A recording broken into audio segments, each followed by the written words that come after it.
মঞ্জিল মঞ্জিল সেনের লেখা গল্প লেডি আরাবেলার প্রেতাত্মা। ইংল্যান্ডের রাজা অষ্টম হেনরির মৃত্যুর পর তার তৃতীয় রানী জেমস সেমুরের সন্তান এবং হেনরির একমাত্র পুত্র এডওয়ার্ড নামে সিংহাসনে আরোহণ করেছিলেন। কিন্তু মাত্র 16 বছর বয়সে তার অকাল মৃত্যুর পর হেনরির প্রথম রানী ক্যাথরিন অফ অ্যারাগনের কন্যা মেরি ইংল্যান্ডের রানী হলেন। মেরিও বেশি দিন রাজত্ব করেননি। 1558 সালে তার মৃত্যুর পর সিংহাসনে বসলেন প্রথম এলিজাবেথ। তিনি ছিলেন হেনরির আদরের রানী অ্যান বোলেনের কন্যা, যে অ্যানের শিরচ্ছেদের হুকুম দিয়েছিলেন হেনরি। রানী প্রথম এলিজাবেথের দীর্ঘ রাজত্বকালকে বলা হয় ইংল্যান্ডের স্বর্ণযুগ। পরাক্রমে, ব্যবসায়, বাণিজ্যে, সাহিত্যে ও চারুকলায় ইংল্যান্ডের তখন জয় জয়কার। এলিজাবেথ ছিলেন চিরকুমারী। তার মৃত্যুর পর ইংল্যান্ডের রাজা হলেন স্কটল্যান্ডের ষষ্ঠ জেমস। তিনি প্রথম জেমস নাম নিয়ে সিংহাসনে বসেছিলেন। অষ্টম হেনরির পিতা সপ্তম হেনরির জ্যেষ্ঠা কন্যা ছিলেন মার্গারেট স্টুয়ার্ট, অর্থাৎ এলিজাবেথের পিসি। সেই পিসির মেয়ে ছিলেন লেডি আরাবেলা স্টুয়ার্ট। জেমসও কিন্তু ছিলেন সপ্তম হেনরির অপর এক কন্যা মার্গারেট টিউডরের বংশধর। এই কারণে রাজদরবারে আরাবেলাকে নিয়ে ষড়যন্ত্রের অন্ত ছিল না। ইংল্যান্ডের বেশ কিছু রাজপুরুষ জেমসকে রাজা বলে মেনে নিতে পারেননি। আরাবেলাকে কেন্দ্র করে তারাই জেমসের বিরুদ্ধে চক্রান্তে লিপ্ত হয়েছিলেন। জেমস যে ব্যাপারে অজ্ঞ ছিলেন তা নয়, তাই আরাবেলাকে তিনি চোখে চোখে রাখতেন। তাকে নিয়ে তার কম আশঙ্কা ছিল না। আরাবেলার বয়স যখন মাত্র 10, এলিজাবেথ তাকে ইংল্যান্ডের ভাবী রানী বলে পরিচয় করিয়েছিলেন। জেমসকে প্ররোচিত করার জন্যই অমন কাজ করেছিলেন এলিজাবেথ। জেমসকে তিনি নিজেও পছন্দ করতেন না। লেডি আরাবেলা ছিলেন সুন্দরী, বিদুষী, সাহিত্য এবং শিল্পকলায় তার যথেষ্ট দখল ছিল। তার পাণিপ্রার্থীর সংখ্যা নেহাত কমও ছিল না। তার মধ্যে যেমন ছিলেন অভিজাত বংশের পুরুষ, তেমন ছিলেন নানা দেশের রাজকুমার। কিন্তু এলিজাবেথ এবং জেমস দুজনই এসব প্রস্তাব বাতিল করে দিয়েছিলেন। তাদের উদ্দেশ্য ছিল আরাবেলা চিরকুমারী থাকবেন, কেননা এমন পরিণয়ের ফলে যে সন্তান আসবে সে হবে ইংল্যান্ডের সিংহাসনের দাবিদার। ফলে ইংল্যান্ডের রাজবংশের উত্তরাধিকারের ব্যাপার জটিল হয়ে উঠবে। বুদ্ধিমতী আরাবেলা সব বুঝতেন, তাই এমন ভাব করতেন যেন বিয়ের ব্যাপারে তিনি উৎসাহী নন, নতুবা তিনি যে ঘোর সংকটে পড়বেন এটা না বোঝার মতো নির্বোধ ছিলেন না তিনি। তাই সাহিত্য এবং কাব্য রচনায় তিনি আত্মনিয়োগ করেছিলেন। এমনকি ঈশ্বরতত্ত্ব বা ব্রহ্মবিদ্যায় তিনি খুব আগ্রহীও ছিলেন। সেই সময় ওই বিষয়ের চর্চা খুব জনপ্রিয় হয়ে উঠেছিল। জেমস ইংল্যান্ডের সিংহাসনে বসার পর আরাবেলার প্রতি সদয় মনোভাবই দেখিয়েছিলেন। রাজপ্রাসাদের এক সুরম্য প্রকোষ্ঠে তার থাকার ব্যবস্থা করা ছাড়াও তার জন্য উপযুক্ত ভাতার নির্দেশ দিয়েছিলেন তিনি। জেমসের রানী, ডেনমার্কের রাজকুমারী অ্যান, আরাবেলাকে খুবই পছন্দ করতেন। বুদ্ধিমতী এবং বিদুষী আরাবেলার সাহচর্য তার কাছে কাম্য হয়ে উঠেছিল। নাট্যাভিনয় খুবই পটীয়সী ছিলেন আরাবেলা, আর রানী ছিলেন ওই ব্যাপারে একজন উৎসাহী পৃষ্ঠপোষিকা। রাজদরবারেও আরাবেলা সবার প্রিয়পাত্রী হয়ে উঠেছিলেন। ওখানেই তার দেখা হলো শৈশবের সঙ্গী সুপুরুষ স্যার উইলিয়াম সেমুরের সঙ্গে। অল্প দিনের মধ্যেই তারা পরস্পরের প্রতি আকৃষ্ট হলেন। ব্যাপারটা দুজনেই গোপন রাখবার চেষ্টা করেছিলেন, কিন্তু জেমসের কানে খবরটা এলো। তিনি আশঙ্কিত হলেন, কারণ তাদের বিয়ে ভবিষ্যতে তাদের সিংহাসনের পক্ষে কাঁটা হয়ে দাঁড়াতে পারে। সিংহাসনে আরাবেলা ও সেমুরের সন্তানের প্রবল দাবি উপেক্ষা করার নয়। জেমস দুজনকে ডেকে পাঠালেন। পরিষদবর্গের সামনে স্পষ্ট জানিয়ে দিলেন রাজার অনুমতি ছাড়া তাদের বিয়ে বৈধ বলে স্বীকৃত হবে না।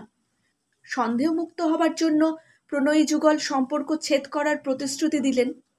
ওরা দুজন বুঝতে পেরেছিলেন জেমস কখনো তাদের বিয়েকে সম্মতি দেবেন না, তাই গোপনে তারা বিয়ে করলেন। জেমসের কাছে কিন্তু খবরটা গোপন রইল। তারা তাদের প্রতিশ্রুতি ভঙ্গে ক্রুদ্ধ হলেন। তার আদেশে বন্দি করা হলো তাদের দুজনকে।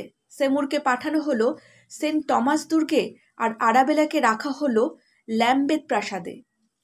এই ঘটনার সময় হলো 1610 সালের গ্রীষ্মকাল। রাজসভায় কিন্তু এই দুই তরুণ তরুণীর প্রতি সহানুভূতি সম্পন্ন পারিষদের অভাব ছিল না। ফলে তাদের দেখা সাক্ষাৎ গোপনে আগের মতোই চলতে লাগলো। দুর্গের রক্ষীকে উৎকোচ দিয়ে বশীভূত করে ল্যাম্বেথ প্রাসাদে গিয়ে আরাবেলার সঙ্গে মিলিত হচ্ছিলেন সেমুর। ল্যাম্বেথের তরুশোভিত উদ্যানে একান্তে মিলিত হচ্ছিলেন দুজনে। কখনো কখনো টেমস নদীর ধারে হাঁটতে হাঁটতে তারা ভবিষ্যৎ কর্মপন্থা ঠিক করতেন। কবে তারা সুখী এবং স্বাভাবিক জীবনের মুখ দেখবেন, এই চিন্তাই তাদের প্রধান হয়ে দাঁড়িয়েছিল। তারা মনস্থির করে ফেললেন ইংল্যান্ড থেকে তারা পালিয়ে যাবেন। এমনকি রাজসভায় তাদের হিতৈষীরা, এমনকি স্বয়ং রানী পর্যন্ত তাদের ব্যাপারে নরম হবার জন্য জেমসকে পীড়াপিড়ি করেছিলেন। কিন্তু জেমস নিজের সিংহাসনের নিরাপত্তার কথা ভেবে তাদের কথার কোনো কর্ণপাতই করলেন না। বরং প্রণয়ী যুগলের গোপন মিলনের খবরটা তিনি জানতে পারলেন। সেমুরের ওপর আরও কড়া পাহারা নির্দেশ দিলেন তিনি, আর আরাবেলাকে ডারহামে সরিয়ে দেবার আদেশ করলেন। আরাবেলার চারিত্রিক দৃঢ়তাও কম ছিল না। তিনি ডারহামে যেতে অস্বীকার করলেন, কারণ সেখানে গেলে সেমুরের সঙ্গে দেখা হবার সুযোগ আর থাকবে না। তাকে শয্যা সমেত একটা বজ্রায় তোলা হলো। তারপর নদীপথে যাত্রা করল সেই বজ্রা ডারহামের উদ্দেশ্যে। এই দুর্ব্যবহারে আরাবেলা অসুস্থ হয়ে পড়লেন এবং বার্নেটে পৌঁছবার পর প্রবল জ্বরে আক্রান্ত হলেন তিনি। ডাক্তার তাকে পরীক্ষা করে সম্পূর্ণ বিশ্রামের উপদেশ দিলেন। তার পক্ষে নড়াচড়া করা উচিত নয় এ কথাও বললেন। জেমস তখন আর্ল অফ এসেক্সের ভবনে আরাবেলের বিশ্রামের ব্যবস্থা করলেন, কিন্তু বললেন এই ব্যবস্থা মাত্র 1 মাসের জন্য। সুস্থ হয়ে উঠলেই তাকে ডারহামে যেতে হবে। আরাবেলা দ্রুত আরোগ্য লাভ করলেন। তারপরে বন্ধুদের মাধ্যমে যোগাযোগ করলেন তার স্বামীর সঙ্গে। ইংল্যান্ডে তাদের প্রতি সহানুভূতি সম্পন্ন মানুষের সংখ্যা ক্রমেই বাড়ছিল। তার প্রধান কারণ হলো রাজা হিসেবে জেমস সুনাম অর্জন করতে পারেননি। ব্যক্তিগত জীবনেও তিনি যে নিষ্কলুষ ছিলেন তা নয়। রাজা হবার সময় তিনি যেসব প্রতিশ্রুতি দিয়েছিলেন তা পালন না করায় রাজসভায় এবং বাইরে তার প্রতি বিদ্বেষের সৃষ্টি হয়েছিল। উইলিয়াম সেমুর বুঝতে পারলেন আর দেরি করা উচিত নয়। যত তাড়াতাড়ি সম্ভব ইংল্যান্ড থেকে পালিয়ে যেতে হবে। বন্ধুবান্ধবদের সাহায্যে তারা রক্ষীদের চোখে ধুলো দিয়ে একই সময় ব্ল্যাকওয়ালে মিলিত হবার ফন্দি আঁটলেন। ওখান থেকে এক জাহাজে চেপে তারা পাড়ি দেবেন ফরাসি দেশে। দিনও ঠিক হয়ে গেল। আরাবেলা পুরুষের ছদ্মবেশ ধারণ করলেন। মাথায় দিলেন একটা বড় কালো টুপি আর গায়ে জড়ালেন একটা আলখাল্লা। টুপির তলায় তিনি পরচুলা পরেছিলেন, আর আলখাল্লার তলায় গায়ে ছিল পুরুষদের আঁটো জামা, আর পায়ে ছিল পুরু মোজা, আর কোমরে তরোয়াল। তখনকার দিনের এক তরুণ যোদ্ধার বেশ। একজন পথপ্রদর্শকের সঙ্গে তিনি পৌঁছলেন ক্রম্পটনের একটা সরাইখানায়। সেখানে তাদের জন্য ঘোড়া অপেক্ষা করছিল। ঘোড়ায় চেপে আরাবেলা আর তার সঙ্গী ব্ল্যাকওয়ালে উপস্থিত হলেন, কিন্তু সেখানে সেমুরের কোনো দেখা নেই। সরাইখানায় তার অনুসন্ধান করে আরাবেলা গিয়ে উঠলেন ফরাসি জাহাজে। ওটা এখানে তাদের জন্যই অপেক্ষা করছিল। স্বামীর জন্য উৎকণ্ঠিত চিত্তে অপেক্ষা করছিলেন আরাবেলা। এদিকে মূল্যবান সময় নষ্ট হচ্ছে। জোয়ার চলে গিয়ে ভাটা এসেছে নদীতে। ফরাসি জাহাজের কাপ্তেনের উদ্বেগের শেষ ছিল না। তিনি যে কাজের ঝুঁকি নিয়েছিলেন তার গুরুত্ব সম্বন্ধে তিনি সম্পূর্ণ ওয়াকিবহাল ছিলেন। যতই দেরি হচ্ছিল ততই দুশ্চিন্তাগ্রস্ত হয়ে পড়ছিলেন তিনি। আরাবেলার অনুনয় সত্ত্বেও তিনি জাহাজকে টেমস নদীর মুখে সরিয়ে নিলেন। সেন্ট টমাস দুর্গ থেকে সেমুরের পালাবার ব্যবস্থা হয়েছিল অন্যরকম। সেখানে দুর্গরক্ষীদের কড়া নজর এড়িয়ে তাকে বেরোতে হবে। একজন ঠেলাওয়ালা ওই দুর্গে জ্বালানি কাঠ আর খড় যোগান দিলেন। তাকে উৎকোচ দিয়ে বশীভূত করা হলো। ঠিক হলো ঠেলাওয়ালা তার ঢিলে আংরাখা আর প্রকাণ্ড টুপিটা খুলে খড়ের গাদার তলায় লুকিয়ে পড়বে। সেমুর ওই লোকটির পোশাক পরবেন আর মুখে কালো দাড়ি লাগিয়ে দুর্গ থেকে খালি ঠেলাগাড়ি নিয়ে বেরিয়ে যাবেন। কিন্তু এই বদলাবদলি অনেক সময় নিয়ে নিল, কারণ দুর্গের প্রহরীদের সতর্ক দৃষ্টির নজর এড়িয়ে কাজটা করতে হয়েছিল। সেমুর যখন ব্ল্যাকওয়ালে পৌঁছলেন তখন অনেক দেরি হয়ে গেছে।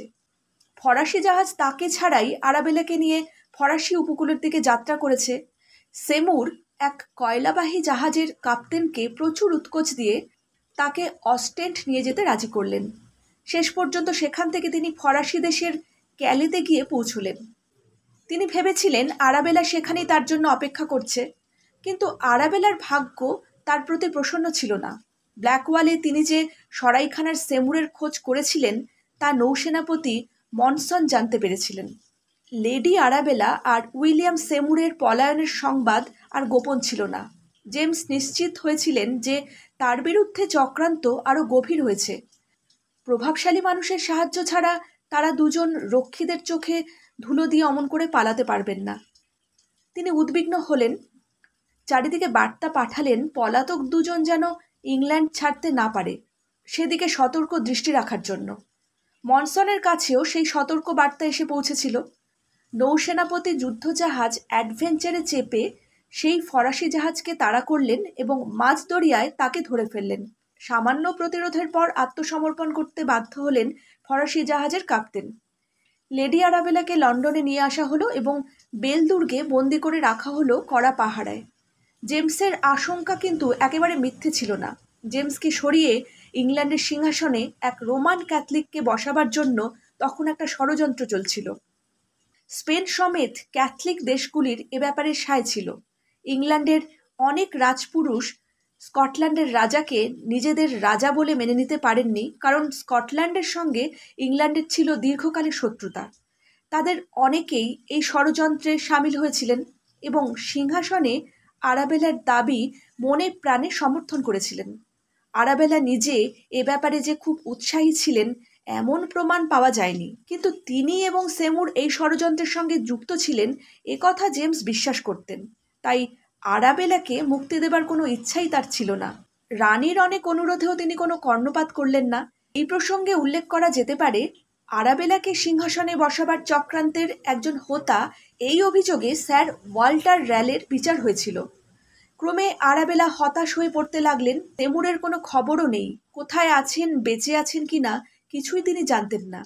এদিকে জেমসের ভয় সেমুর বিদেশে আত্মগোপন করতে বাধ্য হয়েছিলেন। আরাবেলার জন্য কিছুই করতে পারেননি। মানসিক অবসাদে আচ্ছন্ন করে ফেলতে লাগলো আরাবেলাকে। সিংহাসনের চাইতে প্রিয়তম সেমুর তার কাছে ছিল অনেক বেশি কাম্য। দুশ্চিন্তা এবং মানসিক অবসাদে শেষ পর্যন্ত তিনি উন্মাদিনী হয়ে গেলেন। সুন্দরী বিদুষী রাজবংশের এক দুহিতার এই মর্মান্তিক পরিণতি। 4 বছর ওই দুর্গে বন্দিনী থাকার পর 1615 সালের 27শে সেপ্টেম্বর চিরশান্তির কোলে ঢলে পড়লেন আরাবেলা। কিন্তু মৃত্যুর পরেও কি তিনি শান্তি পেয়েছিলেন? আরাবেলা স্টুয়ার্টের প্রেতাত্মাকে নাকি বেশ কয়েকবার দেখা গিয়েছিল। ধূসর পোশাক পরা এক মহিলাকে বেল দুর্গের এক নির্দিষ্ট জানলায় দেখা যেত। তাকে সবসময় দেখা না গেলেও ওই দুর্গের জানালা দরজা অদৃশ্য হাতের ছোঁয়ায় খুলে যেত। গলি বারান্দায় শোনা যেত খটখট করে জুতোর শব্দ। ল্যাম্বেথ প্রাসাদেই বেশি দেখা যেত তার প্রেতাত্মাকে। সেখানকার করিডোর এবং সোপান শ্রেণীতে ঘুরে বেড়াতে দেখা যেত ধূসর পোশাক পরা এক রমণী মূর্তিকে। ল্যাম্বেথের যে উদ্যানে দুজনে মিলিত হতেন সেখানেও দেখা গেছে তাকে, যেন খুঁজে বেড়াচ্ছে তার মনের মানুষটিকে। মঞ্জিল সেনের লেখা ছোট গল্প লেডি আরাবেলার প্রেতাত্মা এখানেই শেষ হলো। যদি আমার গল্প পাঠ আপনাদের ভালো লেগে থাকে, লাইক, শেয়ার, কমেন্ট আর সাবস্ক্রাইব করে চ্যানেলটির সাথে অবশ্যই থাকবেন।